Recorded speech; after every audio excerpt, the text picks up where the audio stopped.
തനിക്കെതിരായ വ്യാജ വാർത്തകൾക്കെതിരെ മാധ്യമങ്ങൾക്ക് മുന്നിൽ വിതുമ്പിക്കരഞ്ഞ സിപിഐഎം കേന്ദ്ര കമ്മിറ്റി അംഗമായ പി.കെ. ശ്രീമതി കുന്നംകുളം മുൻ എം.എൽ.എ. പി.ആർ. കൃഷ്ണന്റെ പെൻഷൻ പി.കെ. ശ്രീമതി വാങ്ങുന്നുവെന്നായിരുന്നു ചില ഓൺലൈൻ മാധ്യമങ്ങളും ചാനലുകളും വാർത്ത നൽകിയത്. ജനം, കർമ്മ ന്യൂസ് ഉൾപ്പെടെയുള്ള സ്ഥാപനങ്ങൾക്കെതിരെ നിയമ നടപടി സ്വീകരിക്കുമെന്നും പി.കെ. ശ്രീമതി വ്യക്തമാക്കി. വ്യാജ പെൻഷൻ വിവാദത്തിൽ പി.കെ. ശ്രീമതിയെ പിന്തുണച്ച പി.ആർ. കൃഷ്ണന്റെ മകൻ രംഗത്തെത്തി. തന്റെ അമ്മയുടെ പേരും പി.കെ. ശ്രീമതി എന്നാണെന്നും പിതാവിന്റെ പേരിൽ 2020 വരെ മാതാവിന് പെൻഷൻ ലഭിച്ചിരുന്നുവെന്നും അജിത് കുമാർ പറഞ്ഞു. പൊതുരംഗത്ത് നിൽക്കുന്ന സ്ത്രീകളെ ദുർബലപ്പെടുത്താൻ വേണ്ടിയാണോ വ്യാജ വാർത്തകളിലൂടെ ഇത്തരക്കാർ ലക്ഷ്യമിടുന്നത്? ഇത്തരം തോന്നിയവാസങ്ങളെ നിലക്കു നിർത്താൻ നിയമ സംവിധാനങ്ങൾക്ക് കഴിയില്ലേ? കാണാം ആദ്യം RDX റാപ്പ്.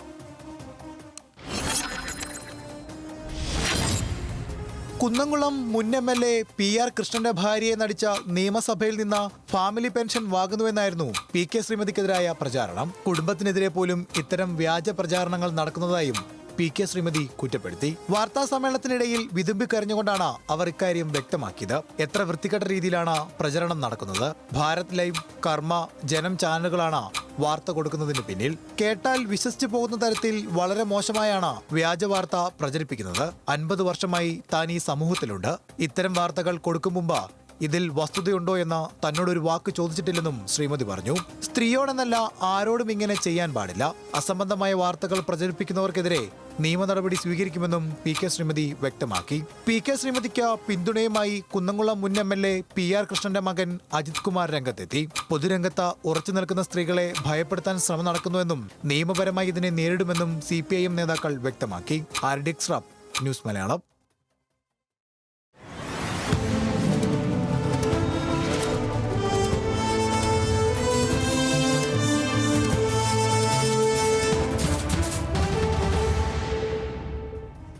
ഒരു പൊതുപ്രവർത്തകയ്ക്ക് സമൂഹത്തിൽ അവമതിപ്പുണ്ടാക്കുക എന്ന ഉദ്ദേശത്തോടെയാണ് ഇത്തരം വാർത്തകൾ പ്രചരിപ്പിക്കുന്നതെന്ന് പി.കെ. ശ്രീമതി പറഞ്ഞു.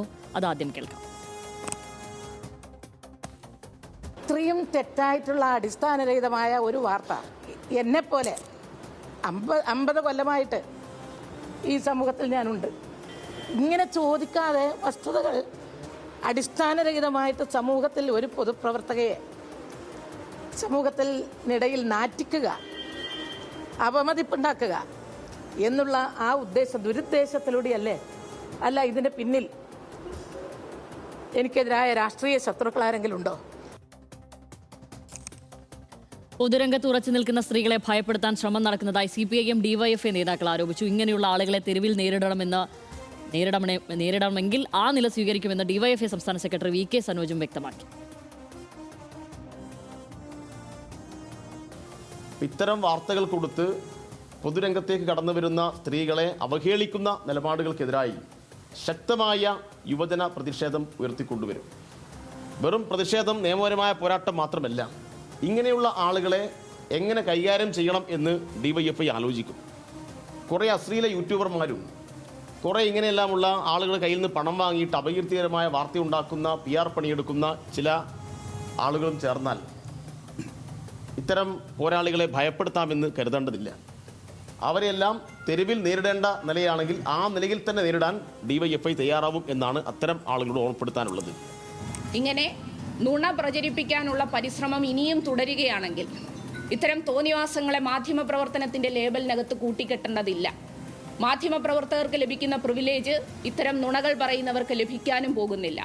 അങ്ങനെ എന്തെങ്കിലും പ്രത്യേക പ്രിവിലേജ് കിട്ടുമെന്ന് കരുതിയാണ് ഇങ്ങനെ കളവ് ഇടതുപക്ഷ വനിതാ നേതാക്കന്മാർക്ക് നേരെ പ്രചരിപ്പിക്കുന്നതെങ്കിൽ അതിശക്തമായ പ്രതിഷേധം, ജനകീയമായ പ്രതിഷേധം ജനങ്ങളുടെ ഭാഗത്ത് നിന്ന് തീർച്ചയായും ഉണ്ടാകും. സ്ത്രീകളുടെ അവകാശ സംരക്ഷണ പോരാട്ടങ്ങളിൽ വളരെ സജീവമായി ഏർപ്പെട്ടുകൊണ്ടിരിക്കുന്ന പ്രിയപ്പെട്ട ടീച്ചറെ അപമാനിക്കാൻ ഈ ചാനലുകൾ നടത്തിയിട്ടുള്ള ശ്രമത്തെ ഞങ്ങൾ ശക്തമായി അപലപിക്കുന്നു. ടീച്ചർ നിയമപരമായി മുന്നോട്ട് പോകാനാണ് തീരുമാനിച്ചിട്ടുള്ളത്. നിയമപരമായി മുന്നോട്ട് പോകുന്ന ശ്രീമതി ടീച്ചറിന് ജനാധിപത്യ മഹിളാ അസോസിയേഷൻ്റെ പൂർണ്ണമായിട്ടുള്ള പിന്തുണ ഞങ്ങൾ പ്രഖ്യാപിക്കുകയാണ്. CPIM കേന്ദ്ര കമ്മിറ്റി അംഗം പി.കെ. ശ്രീമതിക്കെതിരായ ആരോപണങ്ങൾ വ്യാജമെന്ന് പി.കെ. കൃഷ്ണന്റെ മകൻ അജിത് കുമാർ പറഞ്ഞു. ശ്രീമതി ടീച്ചർ എന്റെ അമ്മയുടെ പെൻഷൻ വാങ്ങില്ല. രാഷ്ട്രീയ വൈരാഗ്യത്താൽ വ്യാജ വാർത്ത പ്രചരിപ്പിക്കുകയാണെന്നും അജിത് കുമാർ പറഞ്ഞു. അച്ഛൻ 1993 ജൂലൈ 6 മരിച്ചതിന് ശേഷം കുറേ നാൾ കഴിഞ്ഞിട്ടാണ് അമ്മയ്ക്ക് അച്ഛൻ്റെ പെൻഷൻ കിട്ടി തുടങ്ങിയത്.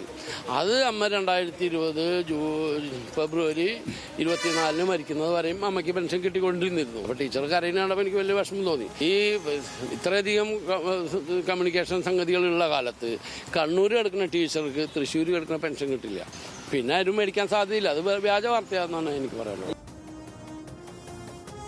എത്ര ഉന്നതൻ നുണ പറഞ്ഞു കഴിഞ്ഞാലും അതിനൊക്കെ ചെറിയ ആയുസേ ഉള്ളൂ എന്ന് നമുക്ക് തന്നെ വലിയ ഉദാഹരണങ്ങൾ നമ്മുടെ മുന്നിൽ തന്നെയുണ്ട്. മുഖ്യമന്ത്രി തന്നെ നമ്മൾക്കുണ്ട്, ആര് പറഞ്ഞു കഴിഞ്ഞാലും ഉണ്ട്. പക്ഷേ ഈ നുണകൾ എന്നുള്ളത് നുണ തന്നെ വിൽക്കുകയും അതിന് വിറ്റിട്ട് കാശാക്കണം എന്ന് ആലോചിക്കുന്ന ചില മാധ്യമങ്ങളുണ്ട്. അവർക്കൊക്കെ ആരാണ് കൂടെ പിടിക്കുന്നത്? ഇവരെയൊക്കെ നിലക്ക് നിർത്തണ്ടേ എന്നുള്ളത് വലിയ ചോദ്യമാണ്. വീണ്ടും വീണ്ടും സ്ത്രീകൾ ഇതുപോലെ സൈബറിടത്ത് അധിക്ഷേപിക്കപ്പെടുന്നു, ആക്രമിക്കപ്പെടുന്നു എന്നുള്ളത് കഷ്ടമായ കാര്യം. ഇതിപ്പോൾ ശ്യാമല, ഇതിനകത്ത് നമ്മളിപ്പോൾ കുറേ ബൈറ്റുകൾ കണ്ടല്ലോ, പ്രതികരണങ്ങൾ DYFI നേതാക്കളുടെയും പിന്നെ ജനാധിപത്യ മഹിളാ അസോസിയേഷൻ നേതാക്കൾ. സത്യത്തിൽ മിസ്സിംഗ് ആയുള്ള പ്രതികരണങ്ങൾ എന്താണെന്ന് ആലോചിച്ച് നോക്ക്. 1 MB ഗോവിന്ദൻ മാസ്റ്റർ, CPIMൻ്റെ സംസ്ഥാന സെക്രട്ടറി. 2 MA ബേബി, CPIMൻ്റെ മലയാളിയായിട്ടുള്ള ജനറൽ സെക്രട്ടറി. 3 പിണറായി വിജയൻ, മുൻ മുഖ്യമന്ത്രി, ഇപ്പോഴത്തെ പ്രതിപക്ഷ നേതാവ്, CPIMൻ്റെ പോളിറ്റ് ബ്യൂറോ അംഗം. അതായത് അവരുടെ പാർട്ടിയുടെ ഏറ്റവും ഉന്നതമായിട്ടുള്ള ആളുകൾ, നേതൃ പദവിയിലിരിക്കുന്ന ആളുകളടക്കം ഇങ്ങനൊരു സംഭവം ഉണ്ടായാൽ ഉടൻ പ്രതികരിക്കേണ്ടുന്ന സംഭവമാണിത്. പക്ഷേ അവർ പോലും ഇതിനെ ആ ഗൗരവത്തിൽ കാണുന്നില്ല. ഇവരെല്ലാം പ്രതികരിക്കാൻ തയ്യാറായാൽ മൈക്കും കൊണ്ട് ആളുകൾ ചെല്ലുമല്ലോ. ഇവരതിനെ അത്ര ഗൗരവമുള്ള കാര്യമായിട്ട് കാണുന്നില്ല എന്നല്ലേ നമ്മൾ മനസ്സിലാക്കേണ്ടത്. DYFIക്കാർ അവരുടെ കാര്യം പറഞ്ഞു, പിന്നെ CS സുജാത അവരുടെ കാര്യം പറഞ്ഞു എന്നല്ലാതെ നമ്മൾ വലിയ പ്രതികരണങ്ങൾ കാണുന്നില്ല. ഇതെല്ലാവരുടെയും വിചാരം കള്ളം പറയുന്നത് അത്ര വലിയ പ്രതികരണം അർഹിക്കുന്ന ഒരു കാര്യമല്ല എന്നാണെന്ന് എനിക്ക് തോന്നുകയാണ്.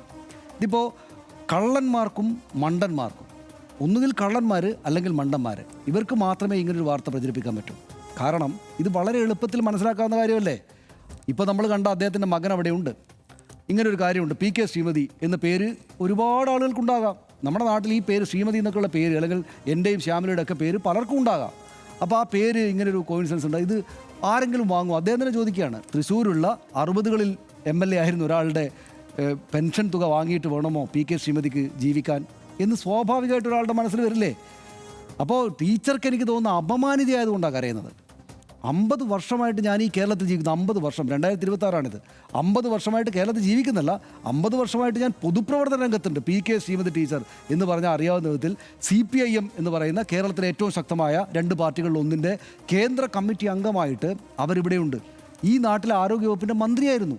കണ്ണൂർ CPIMൻ്റെ ഏറ്റവും ശക്തിപ്പെട്ട സ്ഥലത്തെ ഒരു പ്രധാനപ്പെട്ട നേതാവാണ്. ഞാൻ 50 വർഷമായിട്ട് ഇവിടെ ജീവിക്കുമ്പോൾ എന്നെപ്പറ്റി ഇത്രയും സില്ലിയായിട്ട് ഉള്ള കള്ളത്തരം പറഞ്ഞാൽ അതിങ്ങനെ അപമാനിക്കുന്ന വിധത്തിൽ പ്രചരിപ്പിക്കാൻ പറ്റുമോ എന്ന് ആലോചിച്ചിട്ടാണ് അവർ കരയുന്നത്. CPIMൻ്റെ കേന്ദ്ര കമ്മിറ്റി അംഗത്തിന് വ്യക്തിപരമായിട്ടൊരു പ്രശ്നം വന്നിട്ട് ഇവിടെ ഇങ്ങനെ പറഞ്ഞതിന് ശേഷം പോലും അവരുടെ പാർട്ടിയുടെ ഉന്നത നേതാക്കൾക്ക് ഇത് ഗൗരവമുള്ളതല്ല. അവർ വിതുമ്പാണ് സംസാരിക്കുമ്പോൾ. ഞാൻ എൻ്റെ ജോലിയുടെ തുടക്കകാലം തൊട്ട് കാണുന്ന ആളാണ് PK ശ്രീമതി. അവർക്കെതിരായിട്ട് ഒരുപാട് രാഷ്ട്രീയമായിട്ടും അല്ലാത്ത തരത്തിലുള്ള ഈ രാഷ്ട്രീയ നേതാക്കൾക്കെതിരെ വരുന്ന എല്ലാത്തരം ആക്ഷേപങ്ങളും വിമർശനങ്ങളും ഉയർന്നിട്ടുണ്ട്. പലതരത്തിലുള്ള രാഷ്ട്രീയ വിവാദങ്ങൾ ഉണ്ടായിട്ടുണ്ട്. ആ കാലത്തൊന്നും അവർ കരഞ്ഞായിട്ട് നമ്മൾ കണ്ടിട്ടില്ല. എന്തുകൊണ്ടാണ് ഇത് കരയുന്നത്? ഇത് എന്തൊരു നിസ്സാരമായിട്ടുള്ള ഒരു ഇങ്ങനെ സില്ലിയായിട്ട് ആക്രമിക്കാവുന്ന ഒരാളാണോ ഞാൻ? എനിക്ക് എൻ്റെ നേരെ ഇങ്ങനെ പറഞ്ഞാൽ ഞാൻ മറ്റാരുടെയെങ്കിലും പെൻഷൻ വാങ്ങുന്നു എന്ന് പറഞ്ഞ് എൻ്റെ നേരെ പറഞ്ഞ് എനിക്ക് സങ്കടം വരും. എന്താണെന്നറിയാം, അത് അധിക്ഷേപിക്കലാണ്, പരിഹസിക്കലാണ്. പക്ഷേ അതിൻ്റെ പിന്നിൽ നമ്മൾ വളരെ വിശാലമായ രാഷ്ട്രീയം കൂടിയുണ്ട്. നമ്മൾ ഈ ഇന്ത്യയിൽ പിന്നെ മഹാത്മാഗാന്ധിയും ജവഹർലാൽ നെഹ്റുവും ചേർന്നൊക്കെ ഉണ്ടാക്കിയ വളരെ വിശാലമായിട്ടുള്ള ഈ രാജ്യത്തിൻ്റെ രാഷ്ട്രീയ രംഗത്തേക്ക് ഒരുപാട് ദീർഘകാലം നീണ്ടുനിന്ന രാഷ്ട്രീയ ആ ഒരു തീം മറിഞ്ഞു വീണിട്ട് മറ്റൊരു രാഷ്ട്രീയം നമ്മുടെ നാട്ടിലേക്ക് വന്നത് 2014 മറ്റൊരു രാഷ്ട്രീയ സംഗതി, ഒരു പ്രത്യയശാസ്ത്രം അധികാരത്താൽ സ്ഥാപിതമായത്.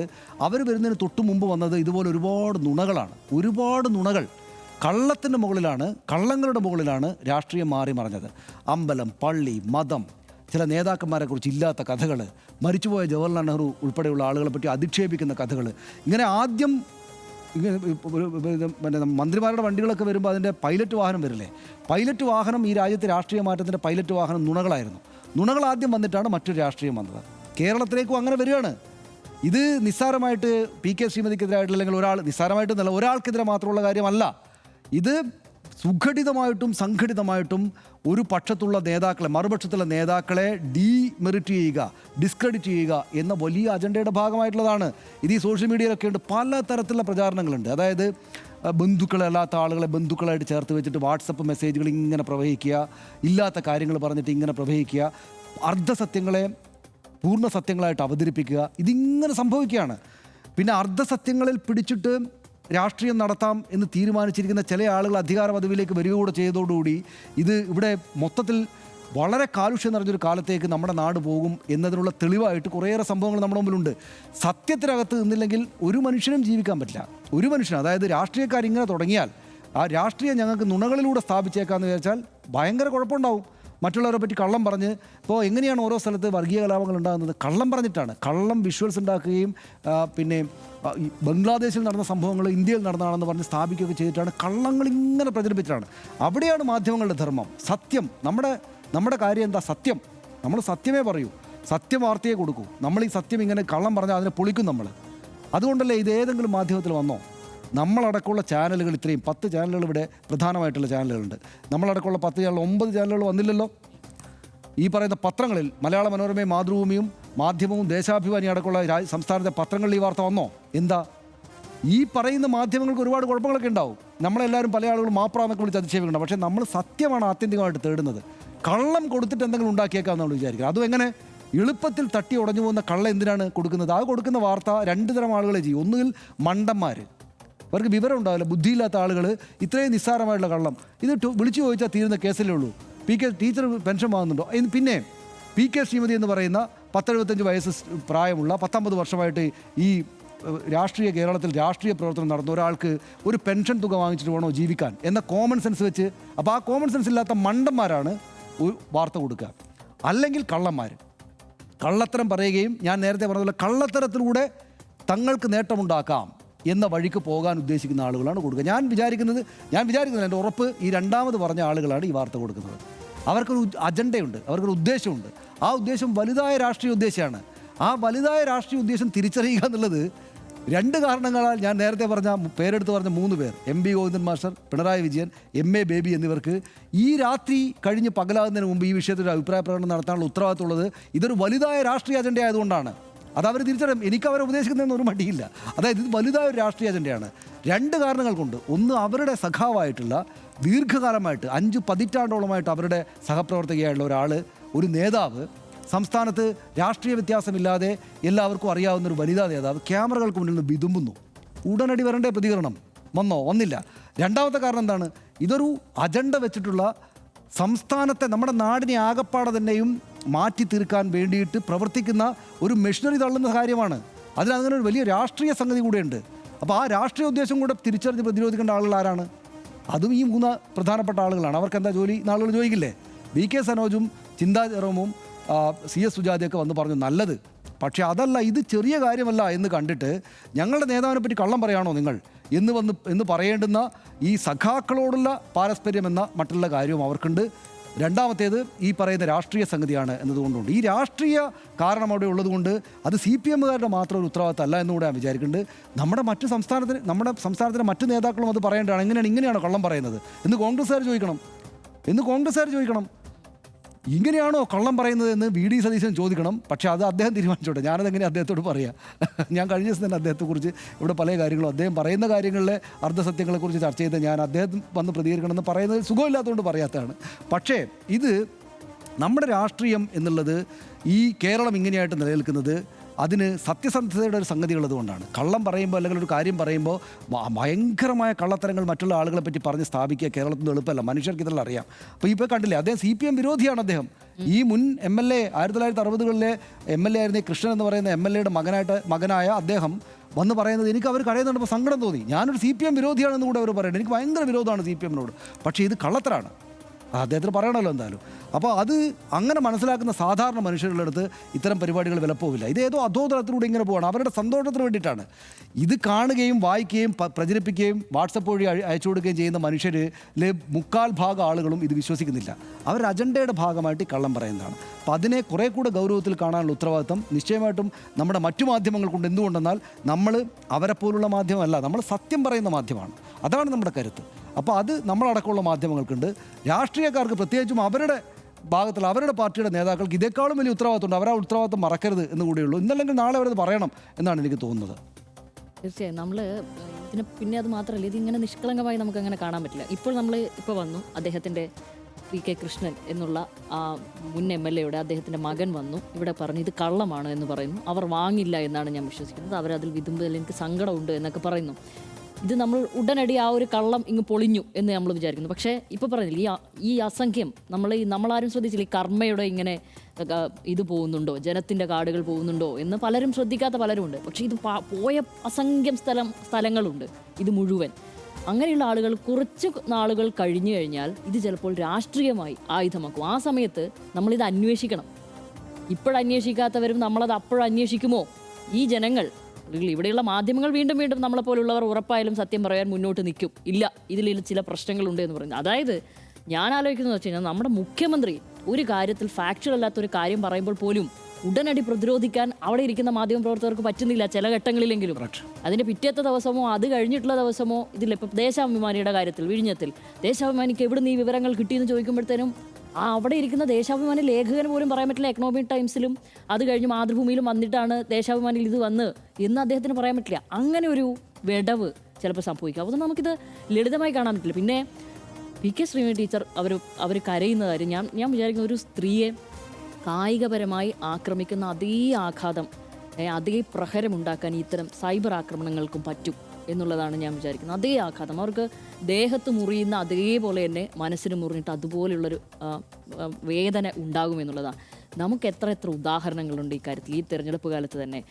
പിന്നെ അതുമാത്രമല്ല, ഇതൊക്കെ കൊടുക്കുന്ന മാധ്യമങ്ങൾക്ക് കൂടി നമ്മുടെ ഗവൺമെൻറ് തലത്തിലടക്കം സ്വീകാര്യത കിട്ടുന്നു എന്നുള്ളതാണ്. ഇവിടെ ഏറ്റവും അധികം ന്യൂനപക്ഷ വിരുദ്ധത പറഞ്ഞ ഒരു മാധ്യമത്തിൻ്റെ മുതലാളിയല്ലേ പിടിച്ചിരുന്ന ഇഫ്താർ വിരുന്നിന് നമ്മുടെ മുഖ്യമന്ത്രി ക്ഷണിച്ചതെന്നുള്ളതാണ് ഞാൻ വിചാരിക്കുന്നത്. അപ്പോൾ അവർക്കൊക്കെ ഭരണതലത്തിലൊരു സ്വീകാര്യതയുണ്ട്. അപ്പോൾ അവർക്ക് എന്താ വീണ്ടും ഇത് കൊടുക്കില്ലേ? അതായത് സ്വാഭാവികമായും ഇങ്ങനെയുള്ള കണ്ടന്റുകൾ തള്ളിവിടുന്ന ആളുകളെ നമ്മൾ ഒന്ന് സൂക്ഷിക്കില്ലേ? ഇത് ഉൾപ്പെടെയുള്ള മുഖ്യധാര മാധ്യമങ്ങൾ, അത് കഴിഞ്ഞിട്ടുള്ള അല്ലാതെയുള്ള ഓൺലൈൻ മാധ്യമങ്ങളെ അടക്കം വിളിച്ചുകൊണ്ട് മറ്റേതിലെ എക്സ്പ്രഷനായിട്ടായാലും മറ്റു വാർത്തകളായിട്ടാണെങ്കിലും അത് പൊക്കോട്ടെ, അതിങ്ങനെ ജനങ്ങളിൽ പ്രചരിച്ചോട്ടെ. തെറ്റുകൾ വന്നു കഴിഞ്ഞാൽ ചിലപ്പോൾ ഇനി അത് ഞാനതിൽ തൂങ്ങിയാടിയില്ല എന്നൊക്കെ പറഞ്ഞ് അത് തിരുത്താം എന്നൊക്കെ വിചാരിക്കുന്നവരൊക്കെയാണ് നമുക്ക് മുകളിലിരിക്കുന്നത്. പിന്നെ എങ്ങനെയാണ് ഇങ്ങനത്തെ ഒരു വാർത്തകൾ വരാതിരിക്കുക? എങ്ങനെയാണ് ഈ സൈബർ ആക്രമണത്തിന് ഇവിടെ തടയിടാൻ പറ്റുക എന്നുള്ളതാണ് ഞാൻ ആലോചിക്കുന്നത്. ആരാണോ തടയിടേണ്ടത് അവരൊക്കെ തന്നെ ഇവരൊക്കെ ഇങ്ങനെയാണ് ചെയ്യുന്നത് എന്ന് അറിഞ്ഞിട്ട് പോലും അതിന് വളം വെച്ച് കൊടുക്കുന്നവരാണ്. ഞാൻ നേരത്തെ ഉള്ള മാധ്യമ മുതലാളിയെ പറ്റി പേരെടുത്ത് പറഞ്ഞിട്ടില്ല എന്നുള്ള എല്ലാവർക്കും അറിയാം ആരാണ് അദ്ദേഹം എന്നുള്ളത്, ആരെയൊക്കെയാണ് ഇവിടെ സൽക്കരിച്ചിരിക്കുന്നത് എന്നുള്ളത്. അതൊരു തെറ്റായ സന്ദേശമാണ്. പിന്നെ അത് മാത്രമല്ല, ഇപ്പം CS സുജാതയെ പോലുള്ള ഒരാളുകൾ വന്ന് പറഞ്ഞു മറുവാളയത്തിൽ പോയിട്ടുണ്ടെങ്കിൽ പോലും ഇവിടെയുള്ള മുതിർന്ന നേതാക്കളാണ് അവരെപ്പറ്റി അസഭ്യവും അപവാദവും പറഞ്ഞിരിക്കുന്നത്. നേരത്തെ G സുധാകരനെ പോലെയുള്ള ആളുകൾ അത് നമ്മൾ കാണുകയല്ലേ ഇവിടെയുള്ളവർ. അപ്പോൾ അത് മാത്രവുമല്ല, ഇനി KK ശൈലജയെ പോലുള്ള ആളുകൾ, ഇനി പോട്ടെ ഈ സർക്കാരിലെ മന്ത്രി ബിന്ദു, അദ്ദേഹം അവർ ഒരു പൊതുപരിപാടിയിൽ പോകുമ്പോൾ അവരുടെ തല എടുത്തിട്ടില്ലത്രേ ഫോട്ടോയിൽ, മറ്റ് ശരീരഭാഗങ്ങളാണ് എടുത്തിരിക്കുന്നത്. ആ ശരീരഭാഗങ്ങൾ എടുത്തതുകൊണ്ട് മറ്റാരുടെയൊക്കെയോ തല വെച്ചുകൊണ്ട് ആ കാർഡുകളായും അല്ലാതെയായിരിക്കും പ്രചരിപ്പിക്കാം. ആർക്കാണ് ഇവിടെ ശേഷിയുള്ളത്? ഞാൻ പറയുന്നത് ഇത്തരം ചെയ്തികൾ ചെയ്യുന്ന മാധ്യമങ്ങൾക്ക് ഇവിടെ അളം വെച്ച് കൊടുക്കുകയാണ്. ആ അളം വെച്ച് കൊടുക്കുന്നത് ഒരു തെറ്റായ വളം വെച്ച് കൊടുക്കുക. ശരി, നാട്ടിലാണ് എങ്ങനെ പറയുന്നത്, അപ്പോൾ അതൊരു തെറ്റായ പ്രവണതയാണ്. വളം വെച്ച് കൊടുക്കുന്നത്